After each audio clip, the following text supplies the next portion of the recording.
flag.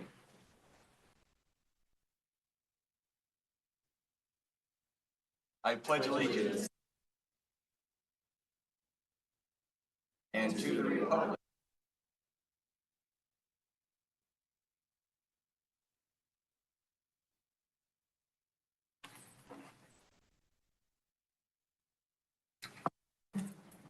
Thank you very much. 1.02 is order and approval of the agenda. Move to approve.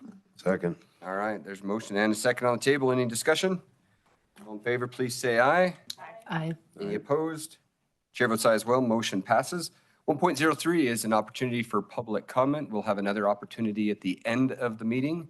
Is there any public comment currently? All right, seeing none, we're going to go to 1.04, which is the introduction of our student board member, Mr. Dylan Clark. Trustee Durham. Got it right here. I've had the opportunity to talk to Dylan a little bit here before the meeting. I'm excited to tell you about him. Dylan Clark is a senior at Spring Creek High School with 3.4 cumulative GPA. He's involved with student council and is Spring Creek High School's student body vice president for the 2025 and 26 school year. Dylan is a member of the Spring Creek High School golf team and participated in FBLA. His future plans are to travel to Europe and learn about the different countries throughout Germany, Spain, Italy, Switzerland, Poland, and others. He's interested in the different countries, governments, and how they shape their countries. So welcome, Dylan. Welcome. Thank you very much, Mr. Clark. Anything you'd like to say at this time? All right, sounds good. We are going to rearrange the schedule or the agenda just a little bit, and we're going to skip 1.05 and move on to 1.06, which is the recognition of our September STARS recipients. Trustee Stanfield was not able to join us this evening, so I'm going to turn it over to Mr. Anderson. Thanks.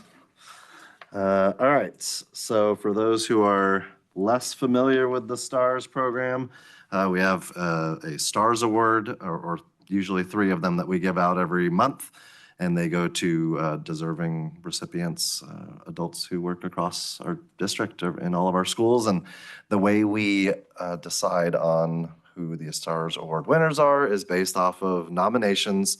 Typically, we get those from coworkers of the people who receive the awards, but we also get them from parents of students, and we especially love when we get them from students.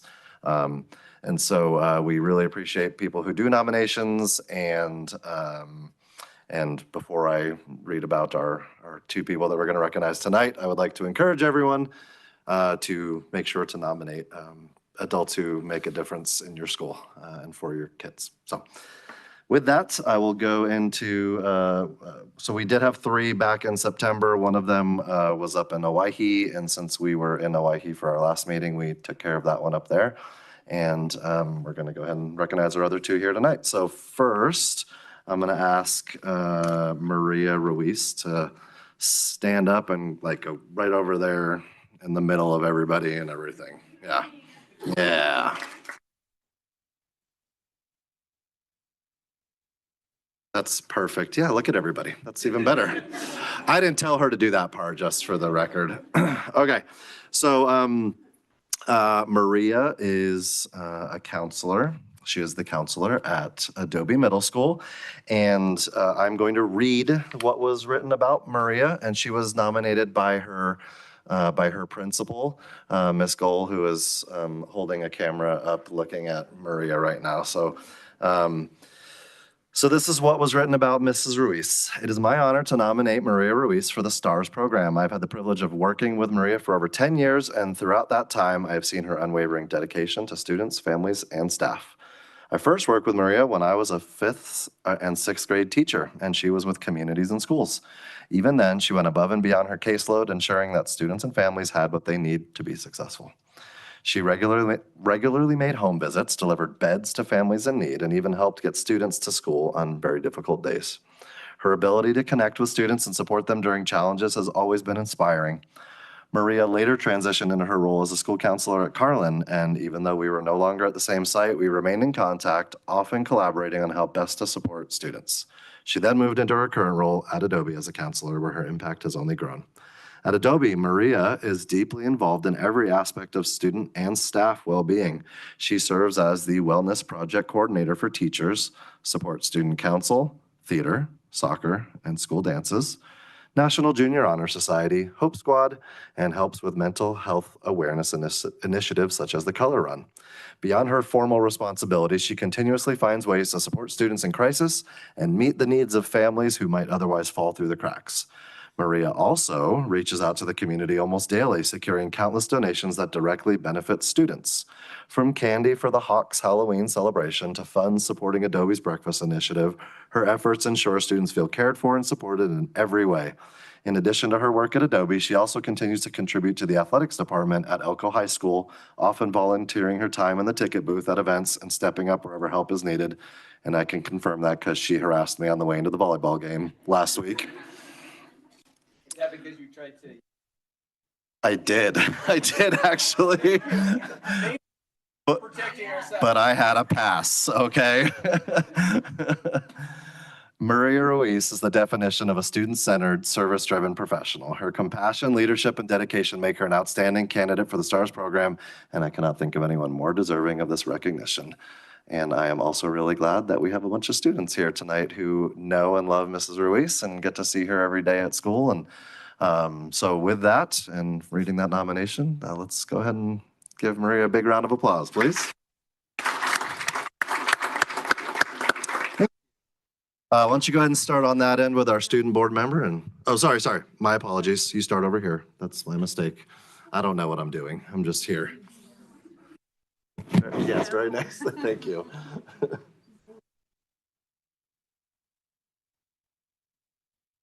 Yes. She tried to pull me in and I was like, I got some stuff here.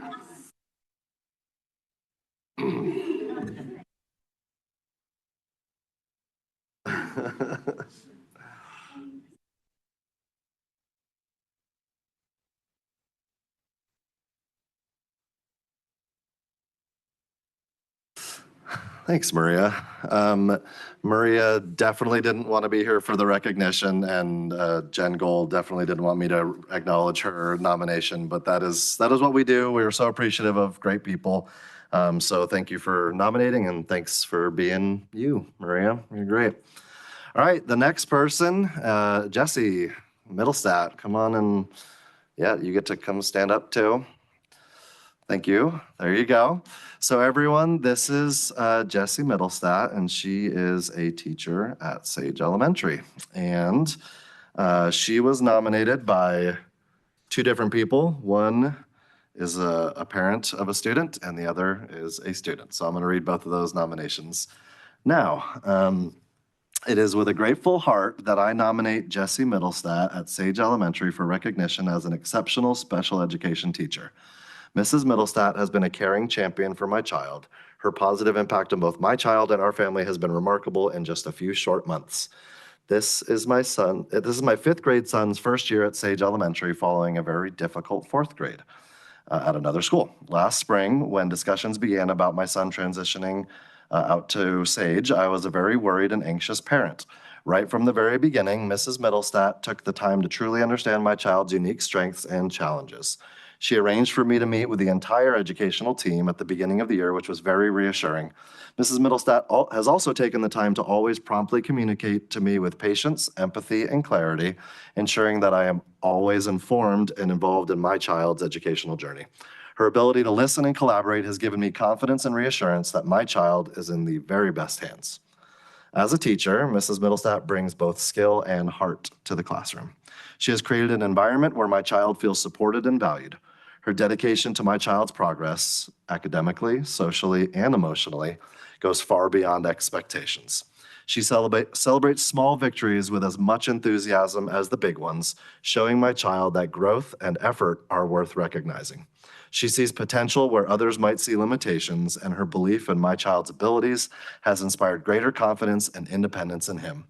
It is with tears in my eyes that I explain the difference in my son's countenance from last year to the beginning of this year. It has improved so much that not only I, but friends and family have noticed and commented on his increased self-confidence. She is not only a teacher, but a partner, advocate, and role model who will undoubtedly make a lasting difference in my son's life. And then a student. Yeah, that's awesome, right? Yeah, it's amazing. Yeah, thank you. Beautiful sentiments from a parental perspective, and for those of you, and there's lots of people in the room that have kids, it's so meaningful to know that someone cares for your kid almost as much as you do, and that's kind of what I felt from that parent. Oh, sorry, and that parent did provide their name. That was Mary Allenbaugh. I want to make sure I acknowledge her. And then the other individual was a student, and this is from her student, who said, "She helps me work on hard things and learn so that I can keep up with my class. She takes the time to help me understand. She always treats me with kindness and patience. I feel important when she is helping me, and she checks in on me and asks how my day is going. She is organized and always pays attention to what I need the most. She spends time on writing with me, which is the hardest subject for me. Even if I make mistakes or am slow, she keeps helping me. She isn't just nice to me. She treats all her students really well and helps them all with what they need the most. She works really hard at her job and deserves a good award."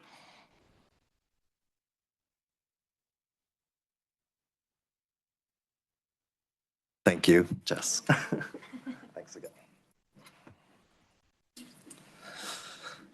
And while she's wrapping up with handshakes, thanks again to people who nominated. And along with being embarrassed and having attention drawn to them at meetings, we also are able to provide our STARS Award recipients with flowers and other gifts. And those are only possible because we get donations from wonderful business partners around the community. And so I just want to acknowledge those folks. Thanks to Leanne's Floral Designs, Maverick Gaming, the Rotary Club of Elko Desert Sunrise, The Star, Fratelli Pizza, and Sugar E Spice. So thank you to all of those folks. And that is it for STARS. Don't forget to nominate. The nomination form is on our website. Thank you very much, and congratulations again to our stars. We're going to move into the 2 student presentations next, and before we get there, our stars recipients and our students, so let's start first with the stars recipients. After the presentations, please go out this door, and we're going to get a photo of the stars recipients and students and other staff for both Southside and Adobe. We're going to do the same with you. So we'll have you go out. You're welcome to stay. Let's see, first is going to be Southside. So Southside, you're welcome to stay and see the Adobe presentation, or if you want to leave and then just all head out there together, that would be great. Everybody good on that? Perfect. All right. 1.07 is receipt of a presentation from the Southside Elementary School regarding portrait of a Nevada learner house system. Mr. Cunningham.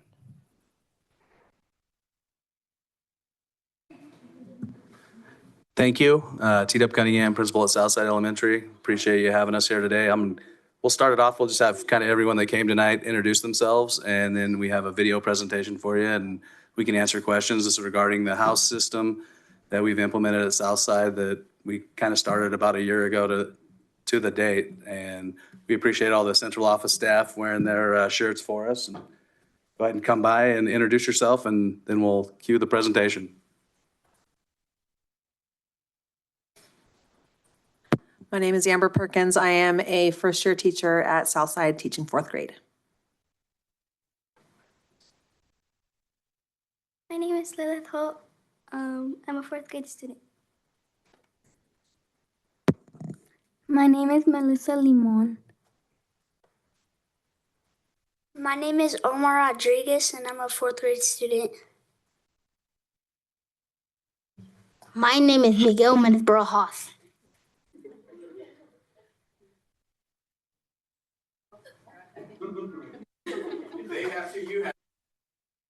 I'm Kaylee Roth. I teach 4th grade as well. I'm Jennifer Aaron Gwen. I'm the vice principal. Elsa Spence, kindergarten. Stacy Morquecho, 3rd grade. Lizette Martinez, kindergarten. So this presentation was created by a high-end intervention crew in the 4th grade from Ms. Perkins' class. So we appreciate their efforts on that.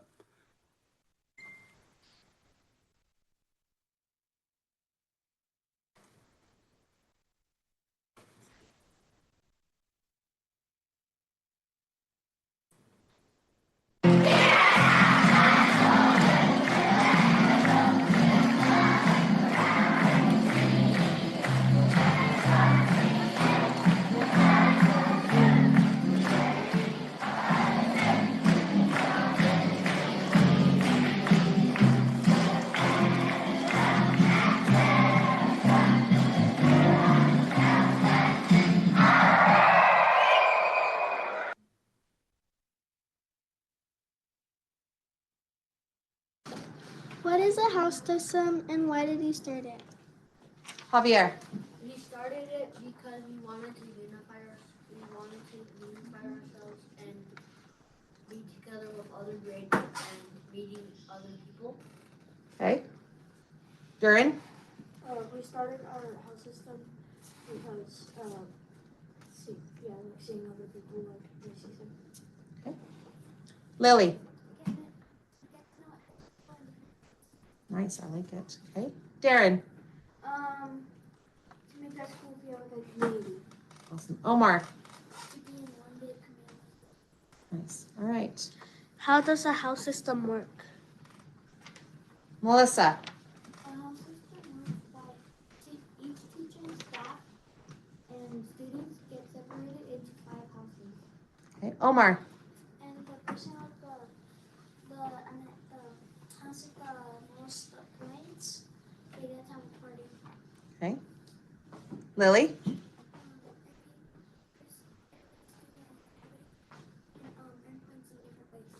Okay, very cool. What are the names of the houses? Okay. Darren. Hope, Okay. Anaya. loyalty, Okay. Durin. patience, Sophia. integrity, Omar. honesty. Okay. How do we earn points? Miguel. We earn points by using our critical thinking skills, being solution-oriented, applying your knowledge, balancing your choices, being curious, advocate for yourself, be resilient. Use your communication skills, communicate, communication, collaborate with others. Beautiful. How do we keep track of our points? Sophia. On this website called Class Dojo. Okay. Omar. Okay. It's Melissa. A teacher can award any student to any house at any time. Okay. What do you get the points for? Darren? A pizza one. Oh, for a pizza party. Okay. All right. Next question.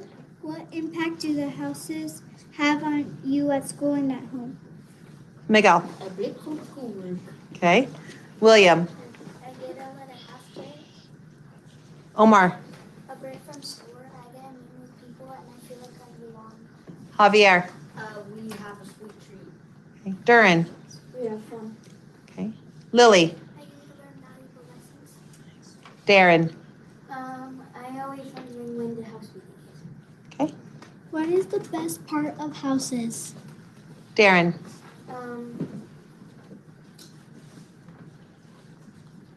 What's the best part of your house? Being part of your house. House meetings. Okay.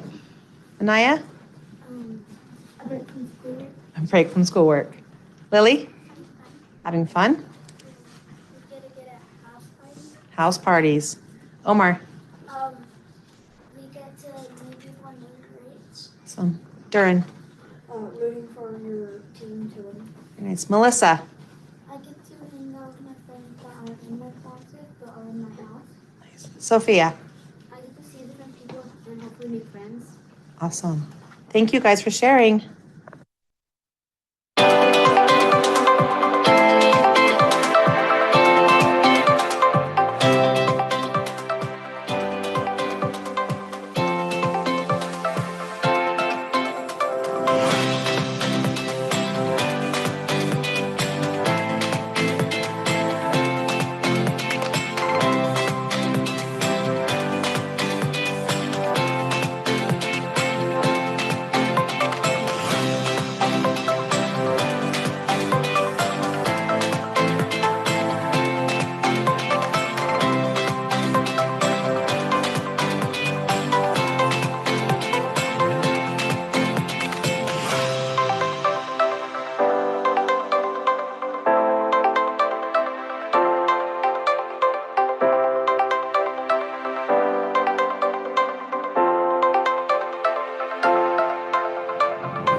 So yeah, I think as you can see, it's been highly successful. It gives you a kind of a glimpse at the meetings, the competencies, the house parties that we do monthly and the assemblies that we have monthly as well.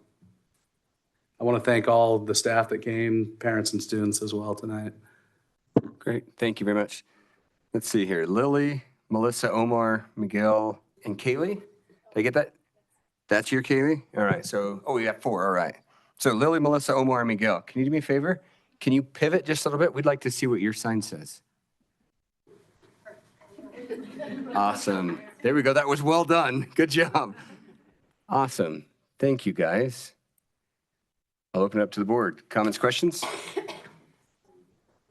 Okay. Come on in. Yeah, get over there. Get on this They're mic. holding it, but I didn't do nothing. The teacher only told them.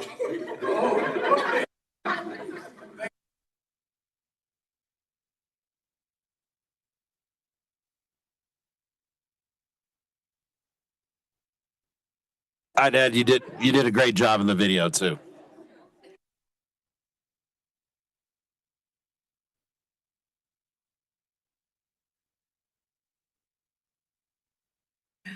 I was just going to say, I've seen some schools that have implemented something similar to this, and the kids seem to really love it, and it really kind of inspires them to be all those things on that board. So I think it's awesome.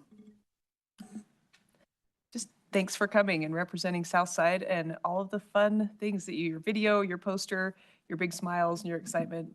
Thanks for being here. It was awesome. Thank you, guys, and very much thank you to the staff as well, and to the parents too for embracing that and helping them to embrace the houses, and for being here this evening. We appreciate it. Guys, why don't you turn around one more time and show the audience?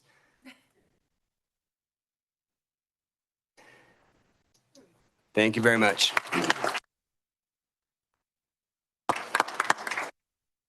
So, Mr. Cunningham, I'll let you take the lead as to whether or not you want him to go sit back down again or you want to head out to the hallway. Thank you very much. We were told so many of them. That comes there, the idea of not shake hands today. 1.08 is the receipt of a presentation from Adobe Middle School Student Council regarding the Hawks Halloween. And we'll let whoever would like to come up first on that one. Somebody would be great. All right, there we go. Thank you, ladies and gentlemen.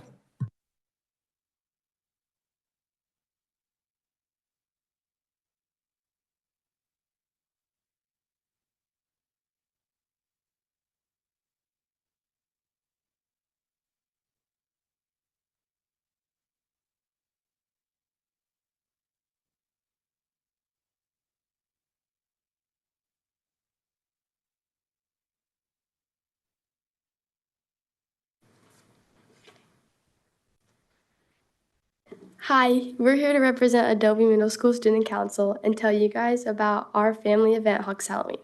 It's on October 30th at our school, Adobe Middle School. To introduce ourselves, I'm the president, Annie McConnell.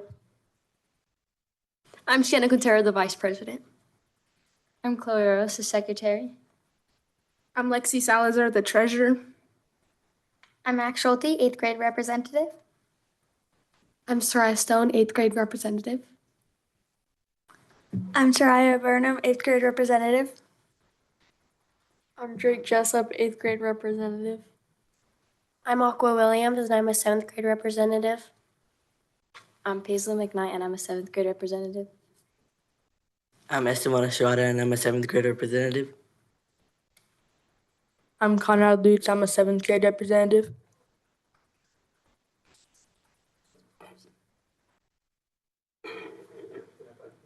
What button?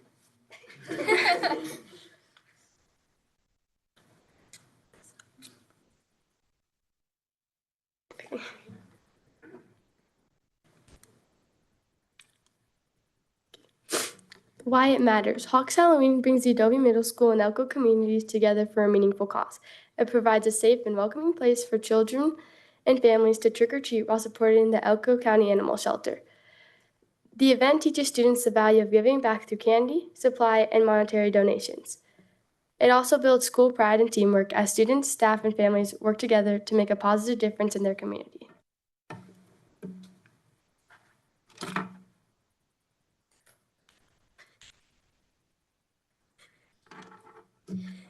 Donating to the Elko County Animal Shelter makes a meaningful impact because it directly supports local animals and the people who care for them.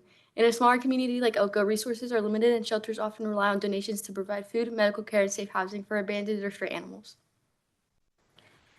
These donations help improve the quality of life for animals in need while also promoting compassion, responsibility, and community involvement. When students, families, and local businesses come together to support the shelter, it strengthens Elko's sense of unity and shows that even small acts of kindness can make a big difference. Supporting the shelter helps ensure that every animal has a chance at a better, more loving life, reflecting the caring spirit of the Elko community.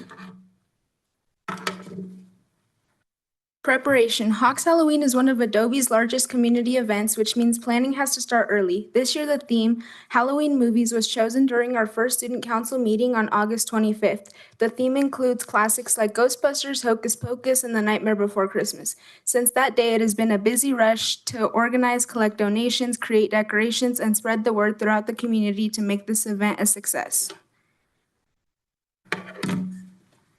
Planning. Student council members voted on who would be the hall leaders, with each leader taking charge of their chosen theme. For about 1 week, we measured halls, brainstormed decoration ideas, and mapped out the school to decide where the decorations would go. This planning stage helped ensure every hallway captured the theme and created an exciting trick-or-treat experience for the community.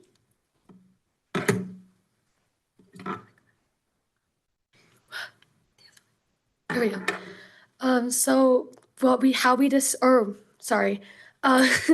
We decided that A and B hall are Hocus Pocus, the watering hole is Ghostbusters, and the C and D hall is Nightmare Before Christmas.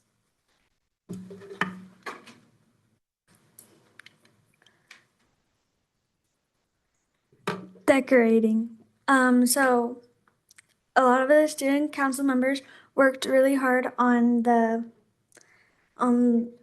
decorations for Hawks Halloween.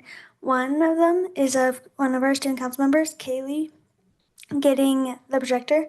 Another is Ghostbusters, making the Ghostbusters car, and another is a group of boys making a Christmas tree look like a ghost. Community outreach. The Elko community plays a vital role in the success of Hawks Halloween. Student council members go out into the community to ask for donations, and many local businesses generously contribute candy and money to help make the event possible. Families also support by donating pet supplies, treats, and other items that go directly to the Elko County Animal Shelter. To spread the word, we use Facebook posts, word of mouth, radio, and Elko Daily Free Press. The strong support from the local residents and businesses shows how much the community values coming together to create a safe, family-friendly event while helping animals in need.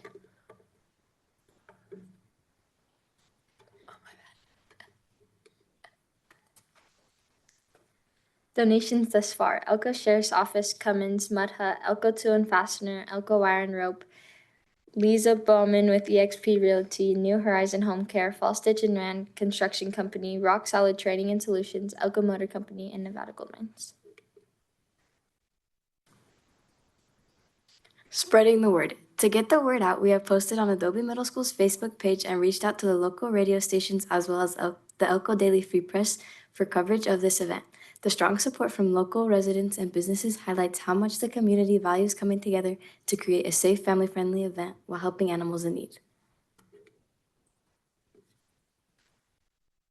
To help guarantee the needed candy, Adobe Middle School hosts a candy competition between homeroom classes, our 5th period.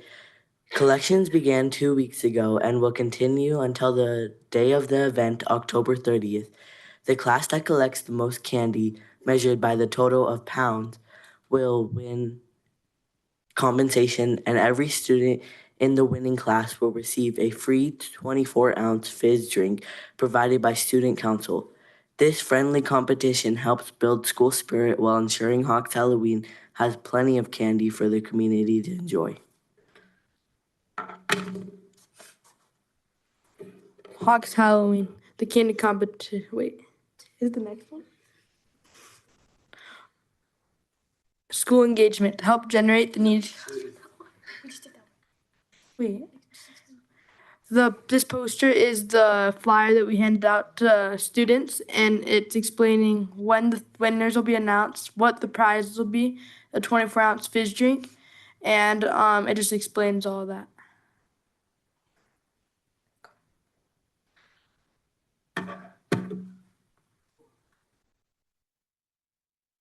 As of the latest count, Adobe Middle School has collected an impressive 339.5 pounds of candy for the Hawks Halloween event. Leading the competition is Miss Alexander's class with 87.9 pounds, followed by Mr. Alt's class with 43.5 pounds, Miss Medeiros' class with 34 pounds, Miss McCall with 27.4 pounds, and Mrs. Lindbergh with 23.25 pounds.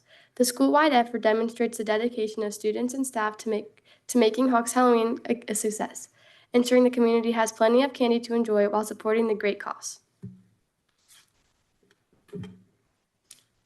Candy collection. Every Thursday,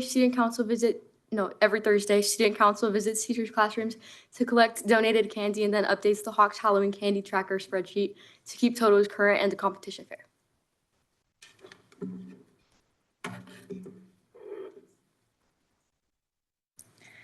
The cutest spooky ghosts. So for some reason, it didn't update on yours that we had on ours. Just X it out. Okay. Oh, thank you. Do you guys have any questions? Do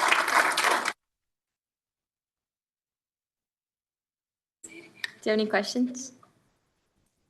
Have you approached any of the local dentists for a sponsorship? Opportunities, that might be somewhere you'd look. That 339 pounds is impressive. Thank you. There's more. Yeah, more Plus, now. I'm noticing you've got one class that's more than double the next one. How did that happen? I got a lot of donations. All right, all right. Impressive. I sent donations with my son Quinn, but I'm afraid he may have eaten them on the way to school, so. Thank you very much.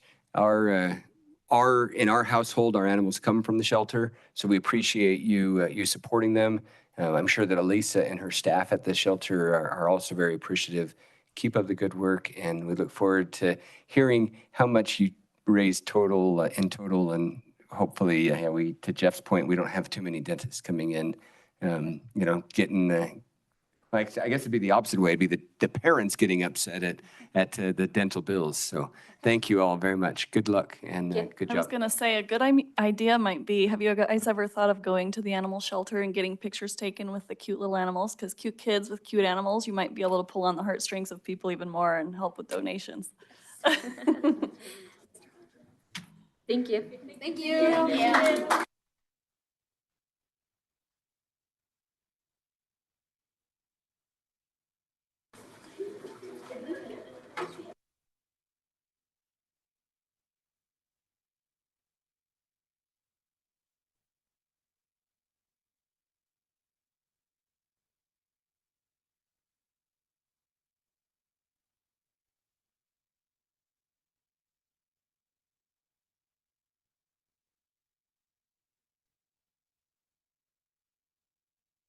All righty, we're going to go ahead and continue to pause, not pause, but we'll come back to 1.05. At this point, we're going to go to our consent agenda.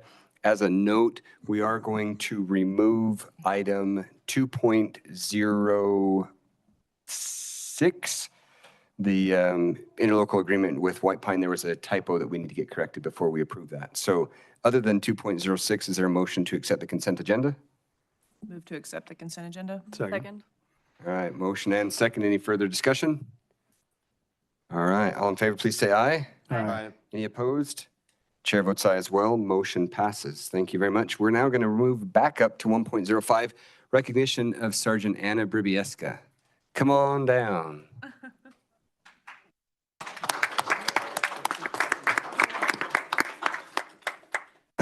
Front and center. That's where we want you. All right, so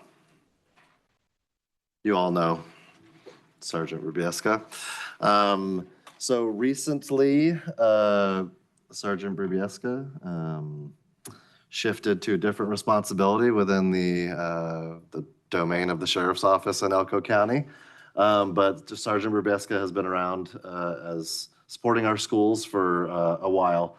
And so we wanted to give her an official thank you from from us and from the board. And so we have some things we want to do here. So as is the case with most people who give a lot to our schools, they hate any of the attention and they don't want anyone to talk about it.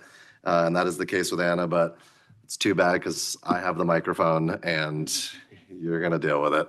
So I'm just going to read some stuff about Sergeant Anna Bribiesca. So it's titled Honoring Sergeant Anna Bribiesca Over a Decade of Dedication. For over a decade, Sergeant Anna Bribiesca has been more than just a supervisor of the School Resource Officer Program for the Elko County School. She has been an advocate for our students, a compassionate leader for our principals, faculty, and staff, and a visionary who has fundamentally transformed how we approach student and staff well-being. Today, we honor her extraordinary service and the lasting legacy she has built. Sergeant Anna envisioned a program that went beyond traditional security and into the realm of true support. She understood that a safe school is one where both students and staff feel supported and resilient. This belief led to the creation of the Wellness Project, a supportive staff initiative that has positively impacted every school across our district. This program stands as a testament to her foresight, ensuring that the people who nurture our children also have the resources to care for their own mental health and wellness. But Sergeant Anna's impact reaches even further. She was at the forefront of building Hope Squad in the Elko County School District into the student leadership program it has grown to today. Under her guidance, Hope Squad has empowered hundreds of students, giving them the tools to recognize and respond to the warning signs of suicide among their peers. Her work with Hope Squad has cultivated a culture of empathy and peer-to-peer support that will endure for generations. And side note, we're not letting her go from helping with that. She's still helping with Hope Squad.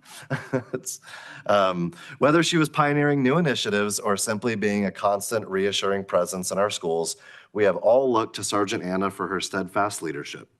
She has kept our students safe on all fronts, demonstrating an unwavering commitment to their physical safety and emotional security. Her work has created a safer, more supportive, and more compassionate school community for everyone. And then just on a separate note, I've always, this isn't written, I'm just going to say it. We've, in the 4 or so years I've been doing this, and most of you for that amount of time, and Teresa for almost the entire time Anna's was in place. There have been, unfortunately, in the distant past, recent past, very recent past, and there fortunately are things in the future where there are difficult circumstances we go through.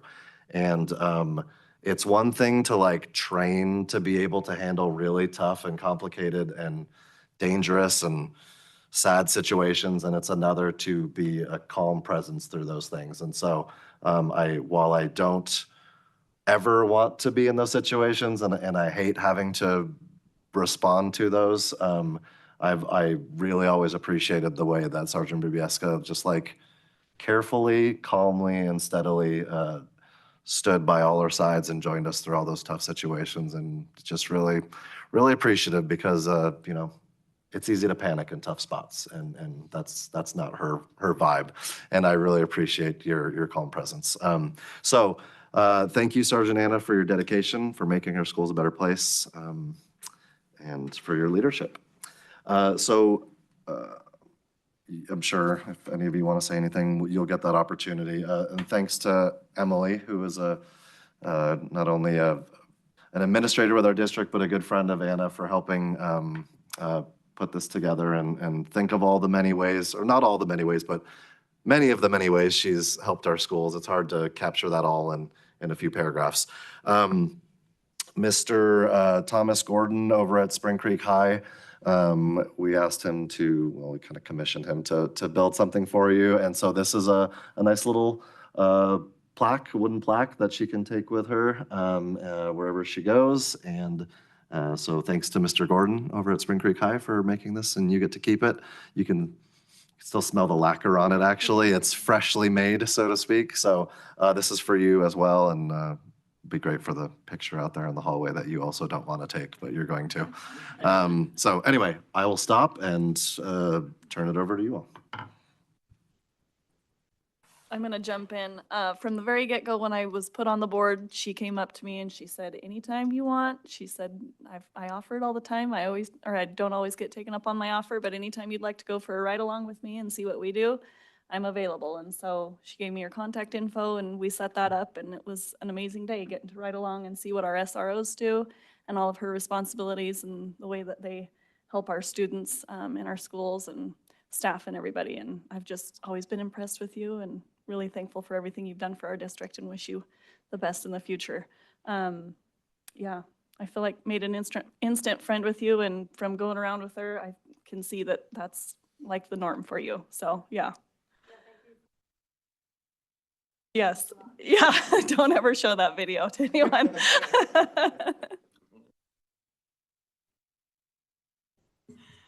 Thank you, Anna, for everything that you've done and will continue to do. And while I didn't go on a ride, you did show me like all the paraphernalia and vapes and everything else, which was quite a eye-opening experience as well.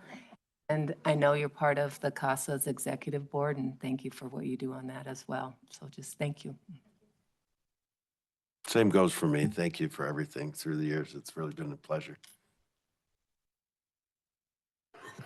Senator Bribiesca, thank you. Thank you for your leadership within the community. Thank you for supporting our schools, but most importantly, thank you for supporting our students. Really appreciate you. Throw out Hope Squad. It's a big push. I know it's from you, and I know a lot of kids, as CJ said, that have been impacted by it, including one of my own. So appreciate it. Leadership in that, and continue to lead that. That's a great thing, as well as the summer event that you do too, as well. So please continue. But thank you for all the work you've done here too. And Anna, we've done this together for a long time, and we are really going to miss you. Words are really inadequate to thank you for all that you've done, but we know you're still going to be a great presence in the community and just doing the amazing things you do. Thank you for, everything that has been said, helping with Hope Squad and all the other things. One thing that maybe I will talk about just shortly that you might not know. When we were going through all the things in COVID, we were talking about, if people came in and what would happen. And I remember Anna saying to me, and if you ever do anything, I would take you down too. So I love her commitment to, to the safety and well-being of all of us. And I didn't do anything bad, so she never had to take me down. She was just there to support me and everyone else. She's been an amazing support for so many of our students. So like I say, we really can't say enough, but thank you.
All righty, item 3.01 is receipt, review, and possible approval for the donation of a trailer in Owyhee to Shania Harney. This is for possible action. Move to approve. Second. All right, motion and second. Any discussion? No. All right, motion passes. Oh, no, let's try this again. Let's do an actual count of the vote. All in favor, please say aye. Aye. Any opposed? Chair votes aye as well. And now the motion passes. Just a little bit of that legal stuff there. I saw the pictures, so I mean, yeah, We're make it just ready official. to get it going. 3.02 is receipt review and possible action regarding a request for an audit extension. I'm having a heck of a night. Ms. Dahlke, would you like to come on up and talk to us a little bit about the audit extension? Set this down. Okay, good evening. With our audit, we have two components. There's two actual reports that go into it. One is the single audit, which is the audit of all of our federal funds. And then the second portion is just our financial audit, which is the general fund and any other governmental funds. The Office of Management and Business, they usually have the compliance supplement, which is basically the guidance document for our auditors to test all of our federal funding. That's usually out in the spring and it's been delayed. They were hoping that it would be completed or out to the public at the end of October, but with the government shutdown, that doesn't look like it's happening either. So we don't have an expected date. Because of that, they cannot actually issue our single audit. They do have a draft compliance supplement, but until they get the final version, that is on hold. So at this point, we're requesting an extension to Department of Taxation, just extend the deadline to submit that. We're pretty much on track with everything else and we would have been fine except for this. We could dual date the audits and submit them as two separate reports, but that does come at additional cost to the district, which I don't want to do, so. Thank you very much. I'm assuming every district in the state is in the same position, so the Department All of Taxation. local government in the United States is in the same position. Thank you. What is the pleasure of the board? I move to grant an audit extension, the audit extension request. Second. All right, there's motion second. Discussion. That's what we're doing. We have to give approval to extend it. So the audit is part of the function of the district and we have to approve that. So because we have to approve it, we also have to approve an extension. So we're basically saying, yes, we recognize that the audit is not going to be completed on time, which in itself is technically a violation of state law. So we are accepting the responsibility for this extension. Just Cassie, thank you for, for asking for this and doing it on behalf of the district and not doing, the other item that you mentioned that would cost extra. So thank you. I appreciate you always watching out for the finances of the district. You do amazing. I also appreciate that we're doing it this way instead of an, oops, we missed the deadline. Here's why. So thanks for being proactive in it. Any further discussion? All in favor, please say aye. Aye. Aye. Any opposed? Chair votes aye as well. Motion passes. 3.03 is review and discussion regarding the school accountability comparative data. This is a non-action item. Yep, so Emily's gonna come on up. Ray originally wanted to be the one to give this presentation, but Ray is elsewhere at the moment, so Emily's gonna do it. This is a continuation. I think back in July, maybe I did a little bit of a 4-day comparison from 2 to 3 years ago to last year's. So there's a little bit of continuation of that of data we did not have available at that time. So that's in here. And then it also coincides with the release of the Nevada star ratings for schools. So I know there's been publications about that in newspaper and from the state, but we wanted to present those here and then just be available to answer any questions. And then also remind people that all this information in so much greater detail is available on nevadareportcard.nb.gov. we could talk about it till midnight if we wanted to get into nitty gritty of everything. But this is a nice little overview, and so we'll give the time to Emily, and feel free to ask questions. There we go. So do I have that? Okay, I haven't used this yet. This is exciting. Okay, here we go. So in July, you saw those first indicators from 22 to 23 and 23 to 24, because we are just continuing to look at our data and how it compares when we had the 5-day to now the 4-day. And there is an argument that it's still too soon, but we are getting just a little bit more of a glimpse, I think, now as to, any impacts that we're having from that switch.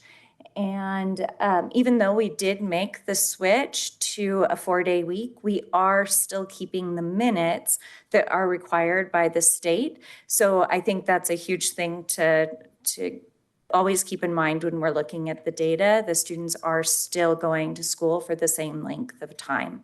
So now you can see the 24-25 data, and you can see our graduation rate. It's up from the 5-day week, and just a little bit of a dip from the year before, close there. The student chronic absenteeism that we see is kind of stable, but trending down. It's always good. And the bullying and cyberbullying, we did have an uptick from last year, but down from the years before. And the average daily teacher attendance is a huge win from the 4-day week, and up to 99.7%. So that's incredible. And I just want to thank our teachers for this data point, because this is amazing. And this is what makes all the difference, is just being in school and taking care of our kids. So I was going to say that I think it's really important, obviously, that our kids are in school, but I can see a huge difference, especially in my special education student, when his teachers are there versus when they're not. And so to see that it's at 99.7% for a 4-day week this year versus during the 5-day week, 88.5, like that seems like a really awesome improvement. yeah. And it's huge. And thanks for bringing that up with your son too, because it makes a big difference when it's their teacher in the classroom. So now I'm just going to take us to our proficiency scores.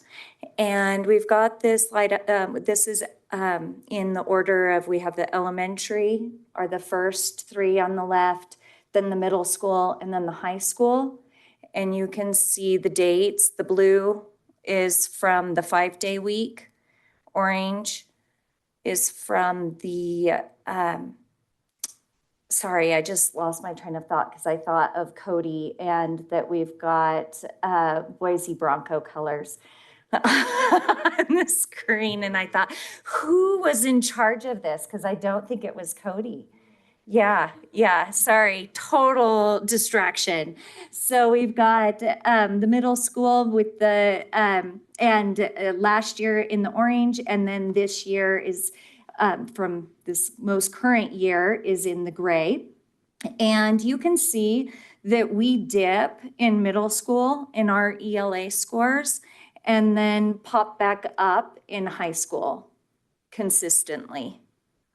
So I don't know why all these numbers are the way they are, but it is interesting to track, and then we can, make decisions based on this information. So I think that's good. The other thing that I think we really want to bring attention to is that elementary is holding steady, because we really want that foundation of literacy to be strong in the elementary school level. Otherwise, if it's tracking down, that is not looking good for our 4-day week. We really want to make sure our little kids are not negatively impacted by the 4-day week. Questions about ELA or Bronco colors? Okay. And math proficiency. I know that we've got a lot of work to do in math here as we compare it to ELA.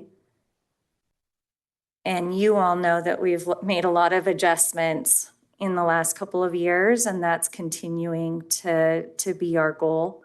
So,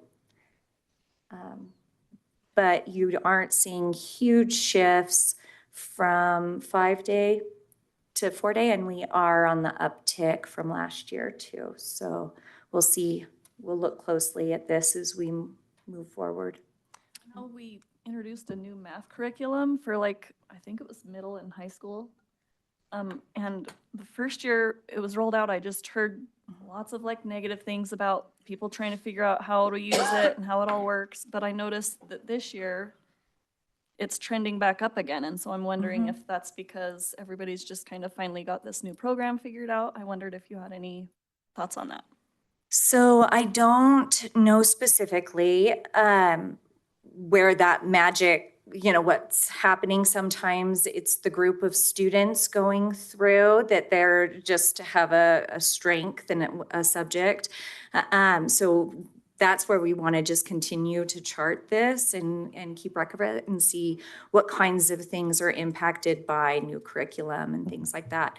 I do think that introduction to the new textbook was a huge shift for teachers. And I don't think they're having the same problems that they did at the beginning. And that's only going to be good for kids.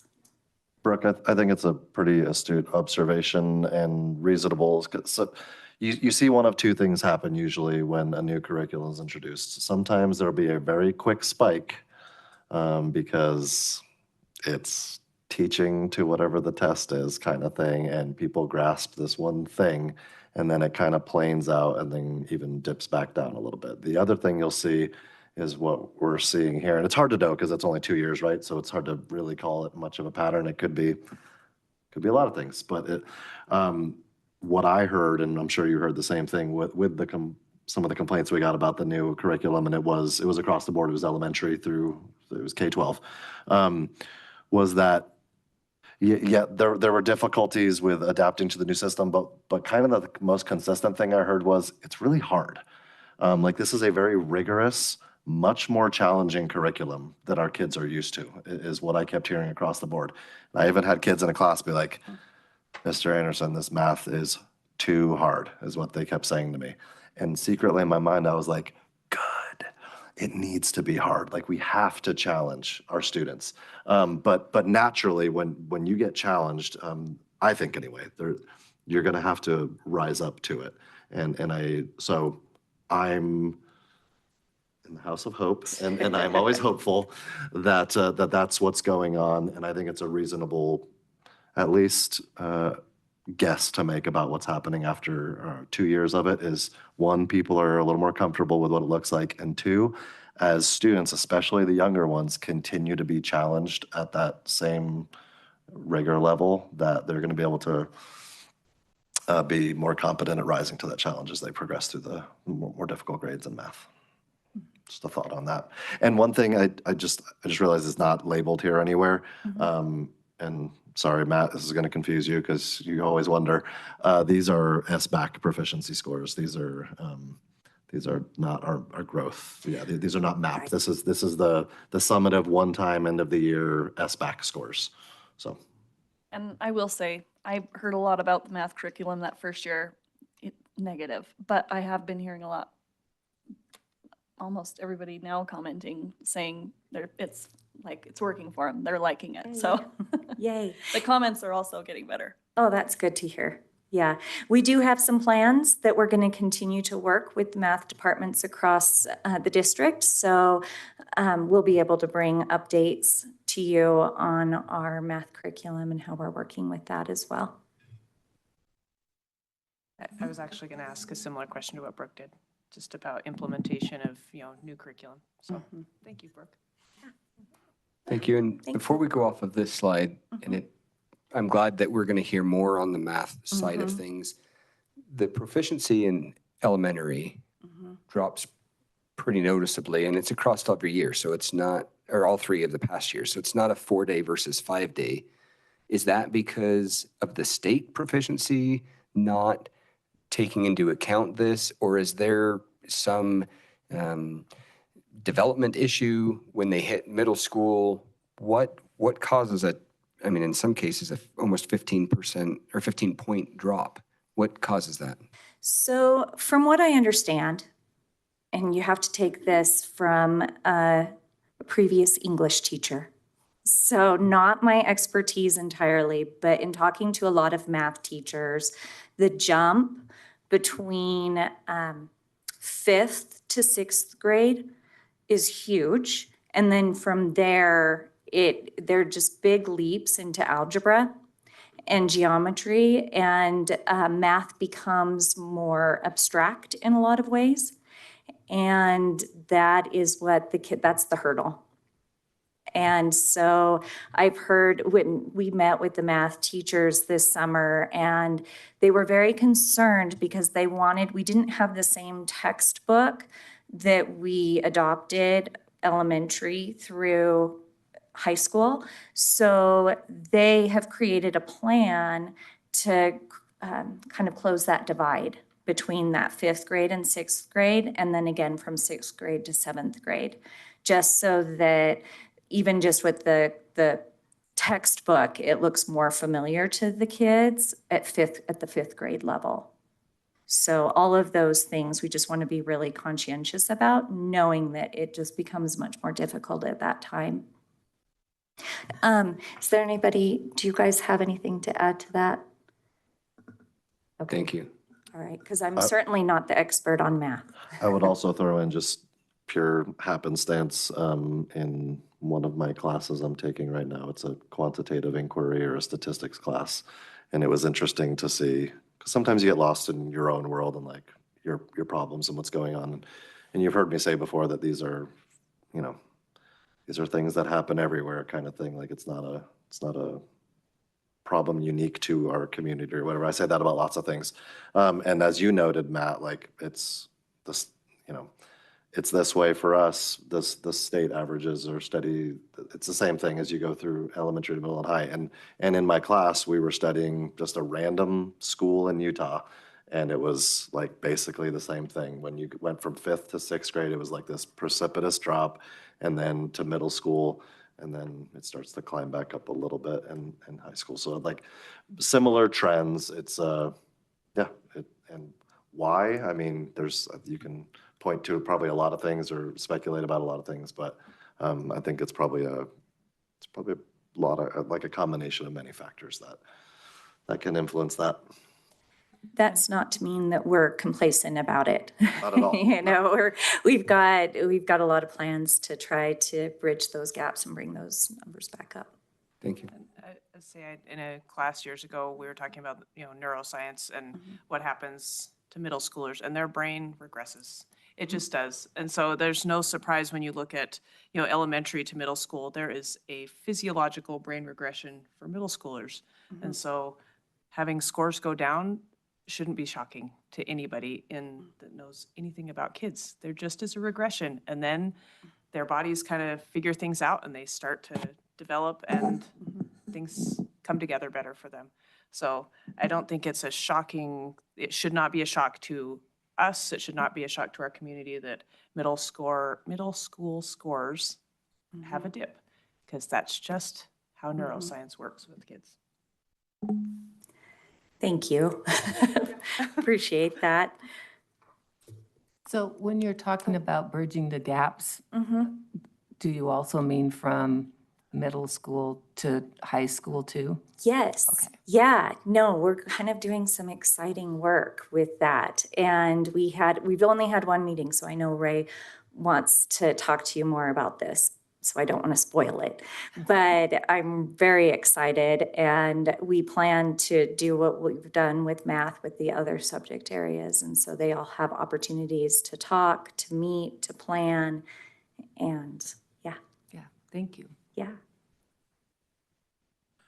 Just another side thought is sometimes when I look at the high school numbers too, these are, there's a little bit of, I think there's a function of how Nevada's graduation system is designed. There's only so much math that is even really required. And you have to remember there's one metric really that is utilized to evaluate math performance in high school, and that is the ACT. And Nevada just requires math to go up to a certain point. And so an ACT is checking for college readiness and math, and you have kids that are not required to take anything beyond geometry, essentially. Just depending on where they started when they got to high school, right? Because if they weren't at Algebra 1 when they got to high school, then, and they only want to take those two maths, then they go pre-algebra, or yeah, they go Algebra 1 and geometry, right? So our kids are not required to do that. Now, when you talk to a counselor, that's where counselors come in, right? Like if they're working with a student, what are your goals? Are you wanting to go to college? If you want to get that far, then here's the track you kind of need to be on, and you work with kids to get to that point. But I don't know. Sometimes in my previous dealings with education, I had an opportunity to be a counselor, a college counselor, and I worked in a district where it was basically almost non-negotiable that every kid would get a 4x4, which meant you had 4 years of math, English, science, and social studies in high school. You just had to. We weren't going to let you opt out of any of that or test out of any of that. You needed to do that to be prepared. And the graduation system reflected that. And it was something I was a little startled with when I got to Nevada. I was like, oh, like my kid sophomore year isn't taking science or isn't taking, I can't remember, social studies, whichever one it was that they didn't have to take. And that's just the way it's structured. And so I think that could be contributing to a certain extent because that is testing for college readiness in math. And all of our kids are not being required to get to college readiness, but then being held accountable to their level of college readiness for math. I think you can see where I'm going with that. It doesn't make sense.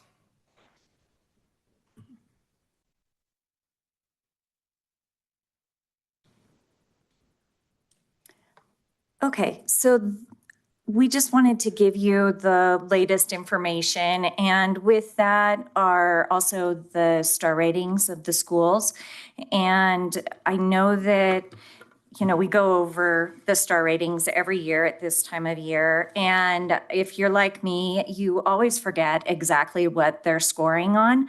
So for your and my refresher, academic achievement is just one indicator.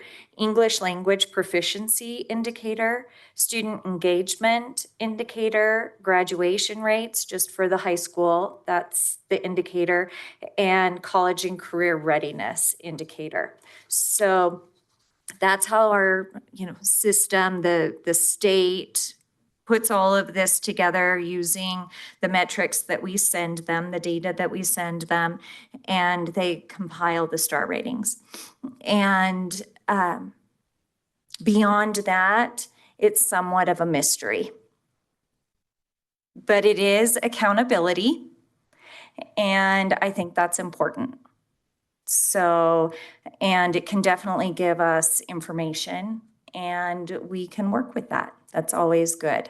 So even though some of this data we take with a grain of salt, I think it's good information to have.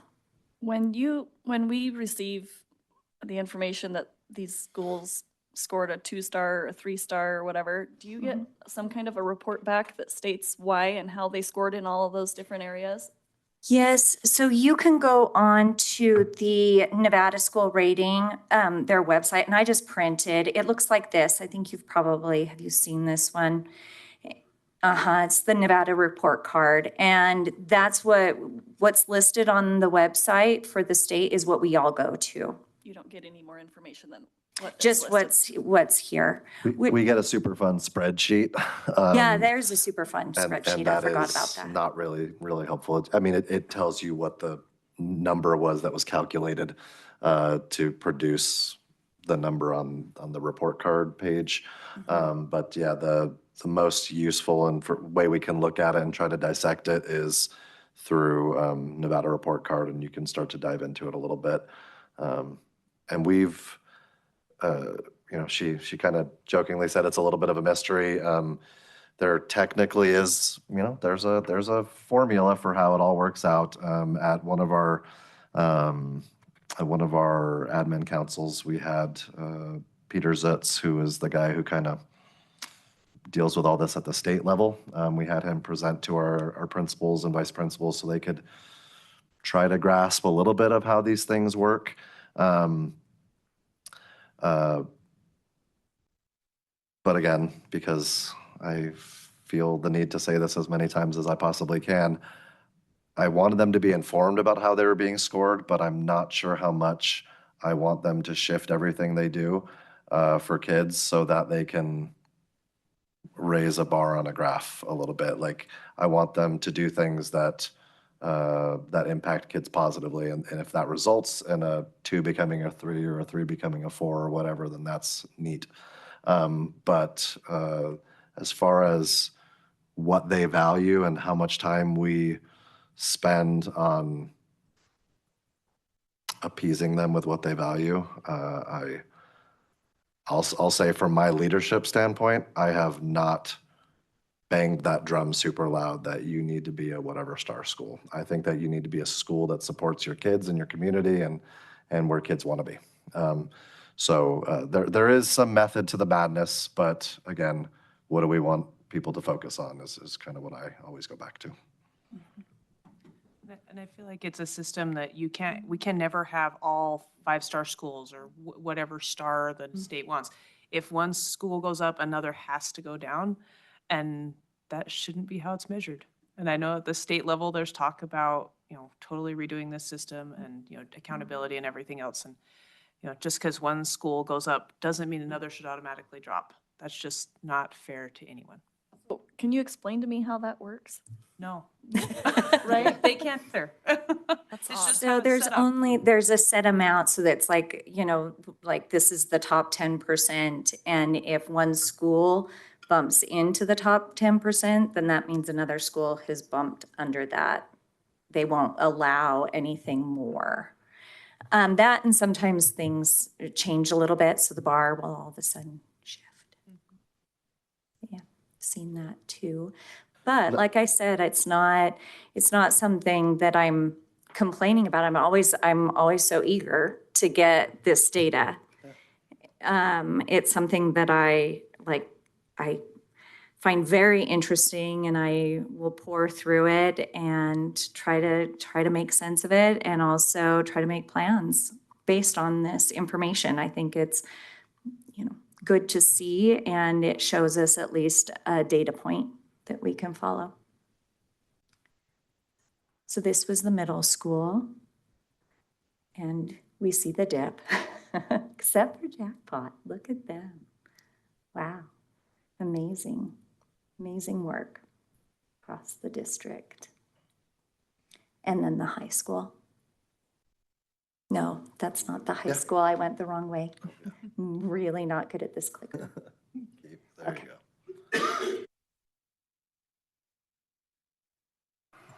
I think it is important that as a district, we are getting the information out as much as possible, that we're not concentrating on the star ratings, because from a recruitment standpoint, a bringing people into our community and into our county standpoint, schools are one of the first things that parents look for, and they're going to want to have a comparison. This is the comparison statewide, and I think we just need to, every chance we get, indicate that we're not chasing a star rating. That is not what we're trying to do. but that doesn't reflect that our community is not still a good place to move into, if that makes sense. So we do need to make sure that as often as possible, we're talking about that so that those people that are looking to move into our area are having a better chance of hearing or seeing that the scores may not be as comparable as others, but we're doing that, you know, we're I shouldn't say we're doing it purposefully, but we're purposefully concentrating in other areas. So I want to make sure that that's said as well. Thank you. Yeah, thank you. Anything from the board? I just want to say, if you're going to do that, then we want to need to make sure, and that's ever important, our social media, because that would be the next place that people would go. Is it as bad as the star rating shows? So I would just encourage the district to make sure, or even sites and of themselves to make sure that they are promoting what they do even more than ever. So.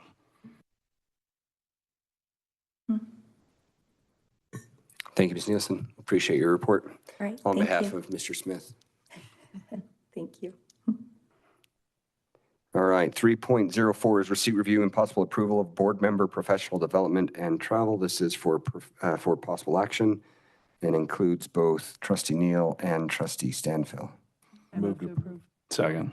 Okay, a couple motions to approve, a second. Any discussion? Do I need to abstain? I personally don't feel that you need to, since it's just authorization and it's not a pecuniary interest. You're not, you know, you're getting reimbursed if anything. So I don't believe you do, but you know what? We have more than enough. So if you'd like to, let's just go ahead and do it just to make sure we didn't do something we're not supposed to. So if you would please abstain if you are so comfortable doing so, and if you'll indicate that. Yes, I will abstain from voting since it's dealing with my authorization for travel. Thank you. Any other comments or discussion? All in favor, please say aye. Aye. Any opposed? Abstention is noted, and the chair votes aye as well. Motion passes. 4.01 is our superintendent's report. Mr. Anderson. Thank you. Just a few things to fill you in on. Let's see.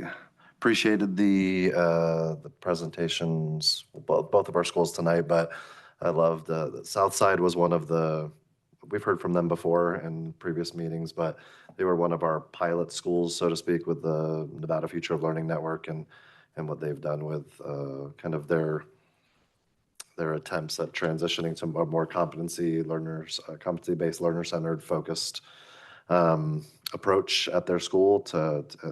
They'll be ready to embrace portrait of a learner when we finalize our product, and they've been as a school and as a school team heavily involved in the development that we've been engaged in for a while. So that's great. On that same front, next week we will be hopefully finalizing our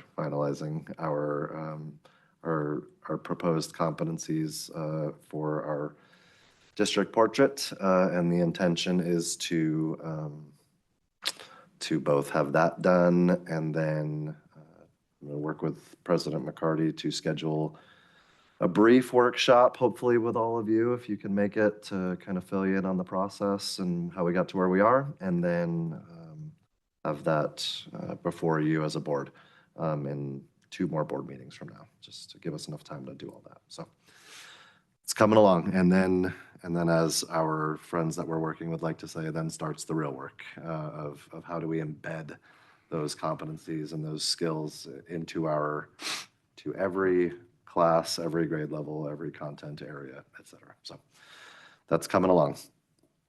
Just a reminder for all of you that I know Hillary's sent out information, but Nevada Commission of Ethics training will be taking place at the county chambers on Tuesday, December 2nd. So RSVP to Hillary before the end of next week if you're going to come join for that. We followed through with completing the application for a parent or guardian appointment to the Attendance Advisory Committee. So that email was sent out to all parents via Infinite Campus today. Thanks to everyone who helped work on that. Those applications are also found here at central office if someone wants a paper copy. We're having basically a 2-week window for people to apply for that. So we've already, we'll also do social media posts to promote those applications. We've asked all principals to consider and kind of pressure at least one parent that they know from their school community to consider applying, and then just invite you all as well as board members. You are well connected. I hear from all of you on a pretty regular basis about people that you talk to. I'm assuming those people have kids, which means they're parents of kids in schools. And with that being the case, if you have someone you know who might be a good fit for this, to encourage them to apply as well. We've had some meetings recently on both the NGM and incentive grants and have made decisions on, we had lots of applications. That's going to make you happy. I know, Matt, you're one that's always like, apply, apply, apply. We have this money, right? And so we actually had to make decisions of who we're going to get them over someone else, who's going to get those. So we've worked through those, and I think probably at the next board meeting, we should start to see, at least for the incentive grants, which require your approval, we'll get those before you so we can move forward and get those projects going for kids and staff. And then NGM was with us today to help make decisions on the applications that were submitted for those grants. So that was great. I recently attended the Cognia Nevada Advisory Board meeting, and as a reminder, I'm part of that advisory board for the state, and I've talked to them about, I think maybe a couple of years ago, I proposed the idea to you guys of maybe us working towards a systems accreditation, which would match along with some of our goals and aims of our strategic plan to have more system consistency across our schools. So at the moment, from an accreditation standpoint, every high school in the district individually has to do their own accreditation process once every 6 years. And that's how that cycle looks.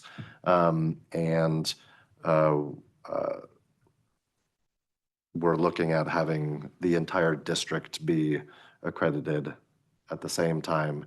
And what this will do, it'll do a few things. Number one, it's going to help us see where things are going great and what sort of things are yielding bearing positive fruits. And then it will also show us how there are potential inequities within our system and where we can find more consistency. And so having been on some of these reviews, like the last 2 years, both times in March, you allowed me to go participate in this work in Clark County, and yeah, it's been good for me to see that, and I think it's probably a good next step for us, as opposed to having it would also be like a nice relief of a burden for our individual high schools and all their staff to have to go through this effort on their own and gather all this data. And it's a very lengthy and time-consuming process, and so it would also take a little bit of a burden off of the shoulders of all the staffs at the high schools if we could just do this as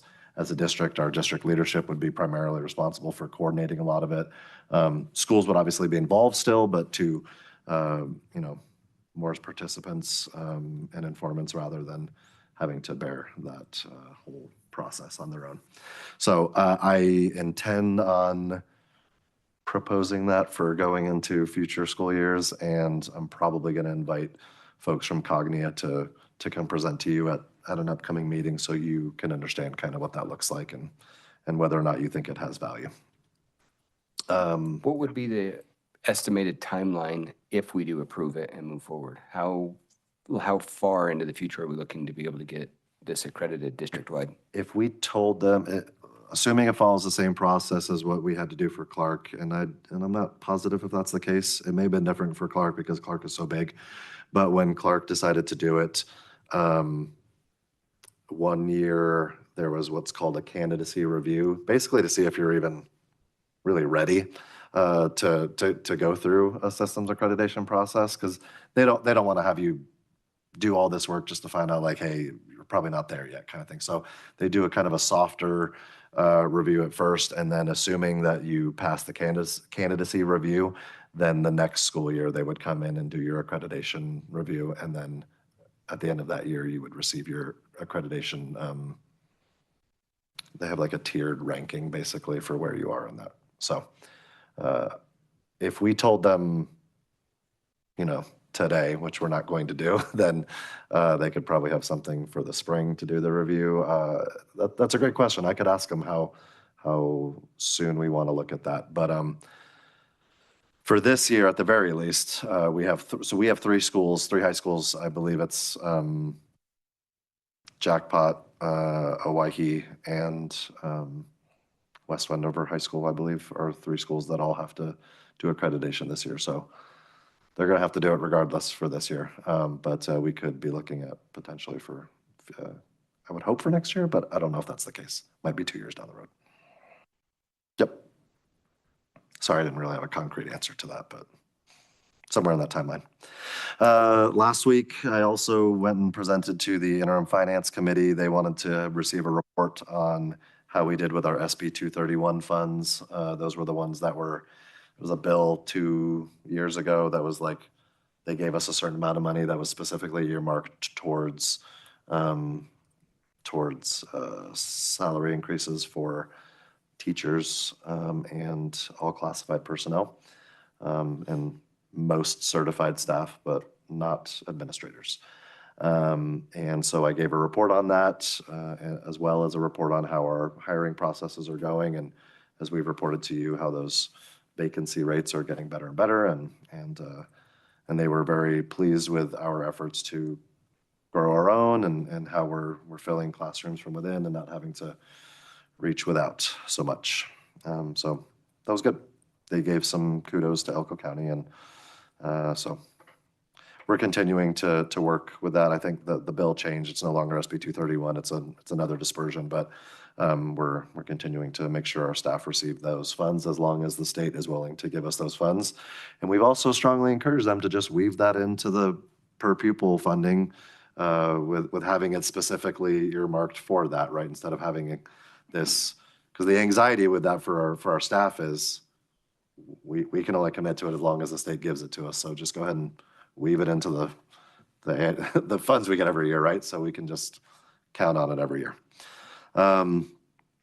Also was able to, I don't know if it's going to show up or not, I'll share it with you if it comes out, but had an interview with someone from NPR recently. They were doing a story on E-rate and how important E-rate is. It is, as a reminder, E-rate is what we heavily rely on in order to have internet access to all of our communities and schools, as well as our intranet between our schools. Like we in rural America absolutely have to have E-rate in order to make this possible. E-rate covers about 70% up to 80% of the cost of getting broadband fiber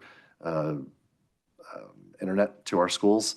And just as a quick idea of what that means for us, the new project to get fiber out to the new school in Owyhee, if that was just up to us to have to pay for, it would cost about $4.5 million just to run fiber out to Owyhee.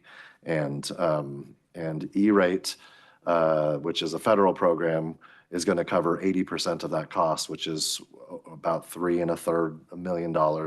And then the state takes care of the other 20% to make sure that our schools can receive internet. And so among the things that have been under attack or have been threatened by what's gone on with our changes to the Department of Education and some of the federal funding woes that we've been worried about, especially with the shutdown, these types of things are in question. E-rate is among those things that some of our federal legislators think are expendable. And so I took it upon myself when an opportunity arose to express how absolutely reliant we are upon E-rate and how it would be devastating for our schools and our families and our kids if we did not have it. So if there's a story, I'll share it with you. And if not, I had a good conversation with somebody about it. Hopefully they can have another conversation with someone else and someone else do the same and reach the ears that need to hear it. And then just one final comment. I know I've made my position very clear on the accountability ratings, but nowhere in our presentations from our students, I want you to think back to the presentation from our students, and then I want you to think about our accountability ratings. And nowhere in our accountability ratings will you see things like it doesn't measure teacher impact on kids. It doesn't measure what Jesse Middlestat does for the kids. It doesn't measure what Maria Ruiz does for Adobe. It doesn't measure the sense of community that exists within Northside Elementary and Sage Elementary with their house systems and in Jackpot and other essential things that make our schools the center of their communities. Yeah, just had to say one more thing about it. So I love what our schools are doing, and I love how they're coming along. And I love what data can do for you, which is provide you with information to help you make decisions. But I read a quote recently in one of my studies that I've been doing, and that is that when you take a piece of data and you make a decision with that data, you have now weaponized and you have made that data harmful. Data is not meant to make decisions. People who with understanding and context and thought processes need to make decisions. So we can't make them solely off of data. Data is very useful to help tell a story when you take data from all different places. And so I think that data tells a certain story that we looked at, and it tells a story that does help inform wonderful decisions from Emily and Candace and Cody and Ray and everyone that works for our district. But our students and our staff are more than a score. And that's that for me. Comments or questions back for our superintendent? All righty. I do. Go ahead, please. So first thing, E-rate, if it disappears, you might look into Starlink. Use it all the time. So way cheaper than the millions. So even at the biggest rate, I think it's about $5 on equipment and $50 a month. So, and then two, I was wondering, I had a couple of people in the last couple of weeks ask me about cuts across co-curricular, and was wondering, is that something that's a site decision to do that, or is that something from coming down? Or I know that our financials aren't the greatest, but if we're going to do that and do it at a different time and not give people time to preempt it, is there something we can do about announcing it so that people understand? I guess I would have to know what specific scenarios you're talking about. So, well, namely co-curricular arts. I just had someone, they're not allowed to use the buses. They have to rent our buses in order to do some of their projects out at Spring Creek High School. EHS is trying to have a music thing, and they're going to have to pay for it or something to that extent. So I'm asking them, like, and they're being told that the funds for these things we funded previously were there, and now they're not. And so I'm just trying to figure out so they can know what's going on. So I guess this is my response without, per usual, when you hear about something, send it my way so I can know about the specific scenario. We have made no cuts specifically to co-curricular. When our budget, when we prepared our budget for this year, there was a specific percentage that was removed from every budget, including central office and every individual school budget. And so they all took hits to the same tune. But there was no intentional attack on co-curricular or whatever. So if I think I know about one of the scenarios you're talking about, the other one about people having to rent our buses, I don't know about that. So yeah, most helpful for me to be able to answer that question is when someone mentions something about that, send it my way so I can look into it and figure out what's going on. Okay, so so then there's no, so everything, so would that be at the district site then? They would be, it's not, no, I'm sorry, at site level, I appreciate it, thank you. Would they be at site level? So we cut at district level. I mean, I'm not disagreeing with that. Sure. And so then the move to where do we cut that from, what program would then come from a site level? So a site will have, people don't know this things. And so me sending it to you in an email and nobody knowing about it in public, it's not going to help Sure. anybody. So Yeah, it's just tough for me to speak in generalities about specific situations, but in general, the way the budget works is for sites, and I guess that's where I'm just not sure is where was it funded from originally, right? Like if it was something that was funded from a site level, then yeah, at a site level, an administrator and their team would determine what the best use of their funds is. And so it could be that an administrator made a decision to cut back funding on a certain program in favor of another, or I'm not sure about the scenario, right? So if that's where the funds generated from originally, then that could be the case. If it was something that the district sponsored originally, then that would have been a district decision, and that could have happened as well. But I don't know. I'm not asking you to make, on those specific, you asked for specifics, that's what they specifically said. I'm just saying in general, as far as these go. Okay, so no, if we don't, you can imagine somebody that has no idea what our budgets look like, that they're hundreds of pages long and gigantic Excel products. So, a lot, yeah. So, and then they approach you on the street and you're supposed to just, spout this out. So I appreciate you kind of speaking to it and kind of work our way from there. So thank you. And if I could just add one more note. So sometimes, and I've seen this before, even pretty recently, where someone, someone makes a request for funds to an outside entity, and in our eyes, we're like, well, hold on a second. Like, did you even ask anybody at the site level or at the district level before you went to that? And oftentimes the answer is no. They just assumed they weren't going to be able to get that. And then when we would love to be able to, try to address situations when they occur, but I think sometimes people worry about making those requests, and there's nothing really to worry about. It's okay to ask, and if people want to know from a transparency standpoint how this decision was made, it's okay to ask that too. Cassie is very friendly about how she answers those and can help explain that. And just recently, someone, I'm just thinking of one scenario, and it may be something related to what you were talking about. They asked, "Hey, how are we going to fund this thing?" And Cassie came to me, and we were both like, "Yeah, we should definitely help fund that thing," and we did it.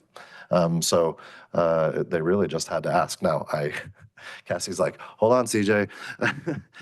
Just because you ask doesn't mean it's going to get funded, right?" No, for sure. That's not necessarily the case. Yeah.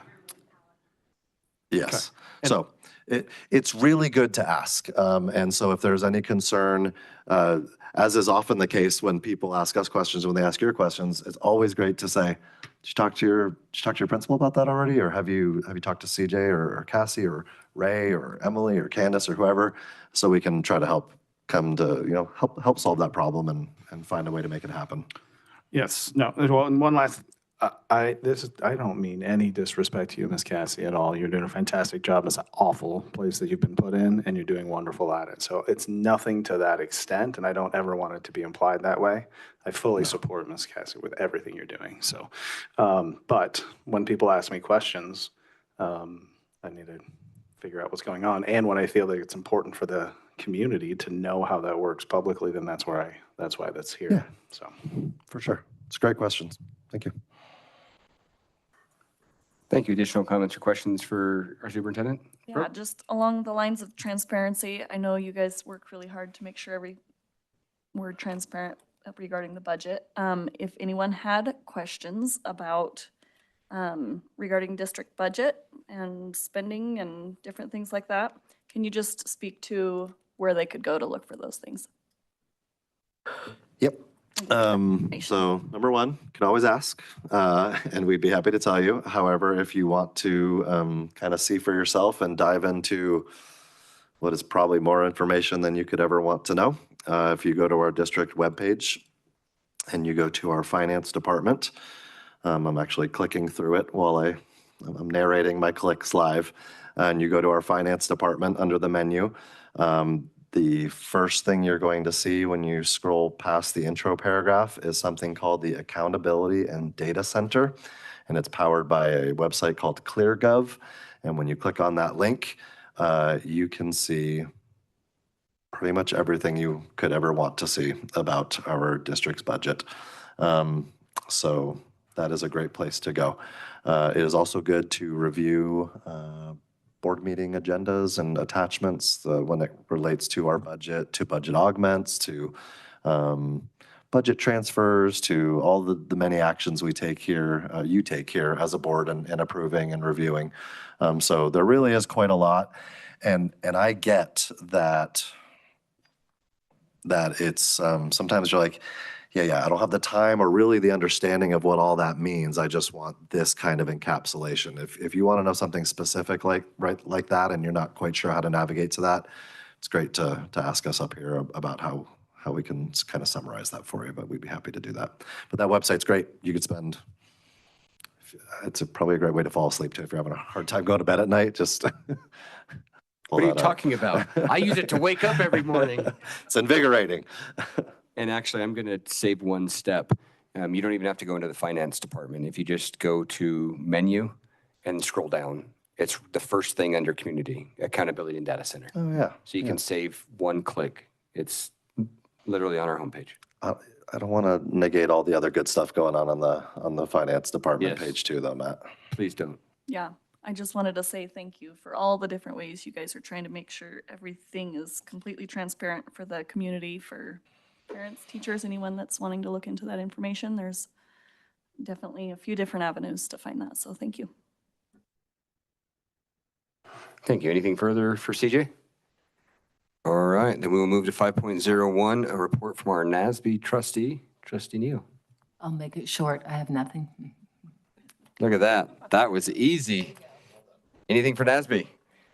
Perfect. Moving along, 5.02 are the items, or is the items from board members. So we're going to start on this end and work our way from my right to my left.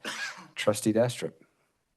All right, I just have a couple items. First of all, I'll be reaching out to Hillary and filling out the proper paperwork to go to the annual NASB conference that we just approved travel for. That's one of our professional development opportunities and also required training for us. So I will be doing that. A lot of the fall seasons are wrapping up, sports and everything else. So good luck to those students that are going to be competing and finishing up seasons, as well as students headed off to FFA Nationals here shortly.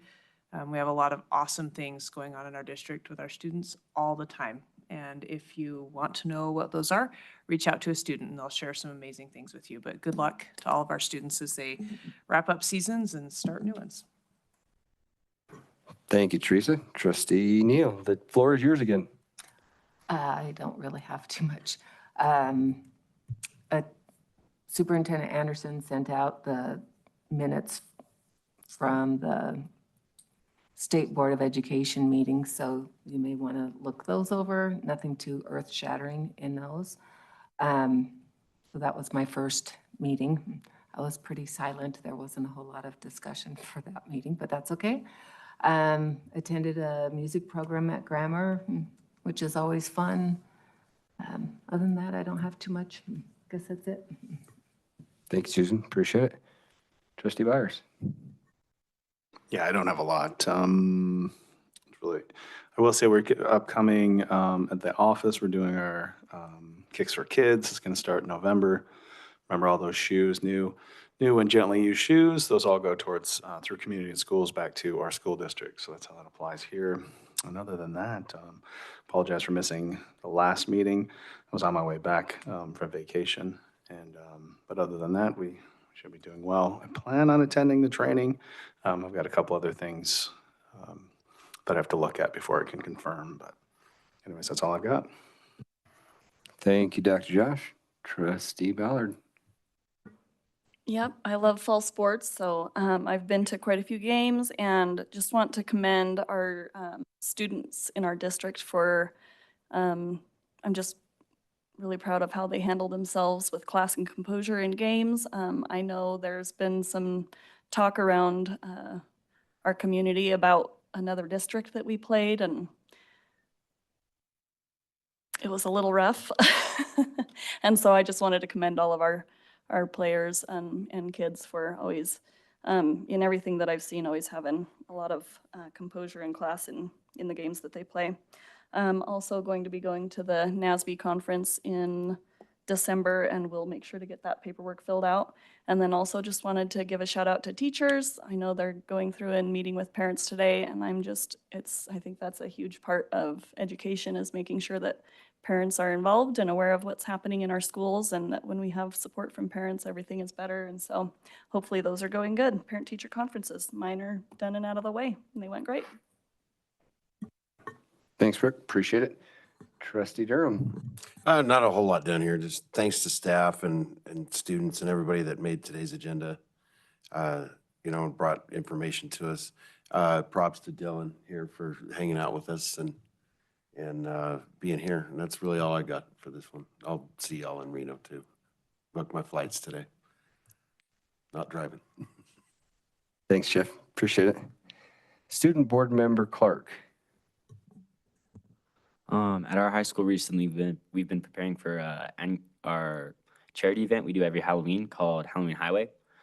It's where we have 2 to 3 students dress up and they decorate all the doors around our high school.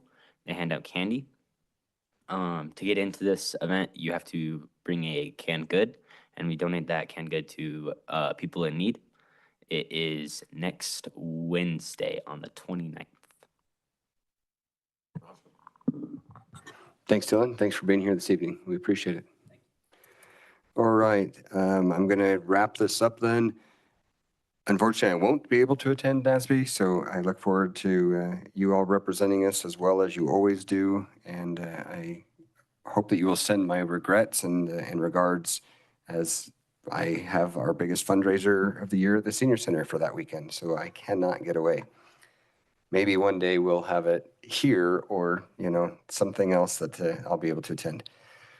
For our students, well, actually for our parents, particularly those that are enrolled in Medicaid, please be aware that the state is changing the way that Medicaid is handled. It will be completely different than what we have seen in the past. So start making plans now, as January 1st is a very short time away, and that's when it's going to be impactful. So for those that are in Medicaid, please, please, please be aware of that change, because it is significant. And the last thing I have is we appreciate all the discussions on Halloween. Of course, Halloween being an ancient word that means Nevada Day. So just kidding. Happy Nevada Day. Enjoy the day for those of us that get it off. The students, of course, already have it off, and our staff as well. But a very happy Nevada Day to everyone. With that, we will move into 6.01, the approval of the accounts payable. Move to approve. All right, there is a motion and a second. Do you want that approved for all 3, Jeff, or particulars? Yeah, it can be for all 3. Okay. With that said, does the second stand? All right. Okay, there is a motion and a second. Discussion? I will disclose that I have a family member who is employed by Wellsboro Electric, but I will not be abstaining. And I will disclose that I am Board Member Byers, and I will not be voting, abstaining from this. No disclosures. Perfect. All right. Wellsboro Electric wasn't on there. No, we get in such a habit. Right? Just used to it, right? In 10 years, how many have not, right? I know. I found it. I thought I was losing my mind when I couldn't find it. I thought something's wrong around. All righty. So we have a motion and an no extension then. and no disclosures. All in favor, please say aye. Aye. Any opposed? Chair votes aye as well. Motion passes. 7.01 is the final opportunity for public comment. Seeing none, we are then going to see everyone again on November 4th. And 7.02 will be a motion to move into a closed session per N.R.S. 288.220 for purposes of meeting with district negotiating management representatives. Moved. All right. Is there a second? Second. Okay. All in favor of moving? Oh, sorry. Any discussion on going into closed session? All in favor, please say aye. Aye. Any opposed? Chair votes aye as well. We are in closed session, and we will come back as soon as we're finished. If we could please vacate the room except for our district leadership that needs to be present, I would appreciate it. Thank you for your time, and everyone have a good evening.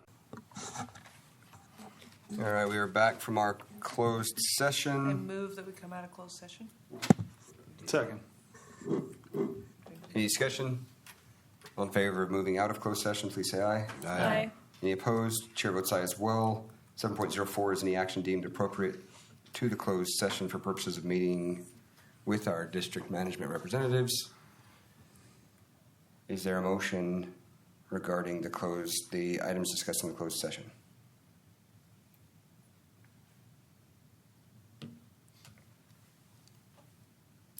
Is there a motion to accept the master agreement? I'll make a motion to approve the master agreement as presented and discussed. Is there a second? Second. Further discussion? All in favor, please say aye. Aye. Any opposed? Chair votes aye as well. Motion passes. And with that, we move into 8.01, adjournment of the meeting. Have a good night, everyone. Good night. Thank you. All right.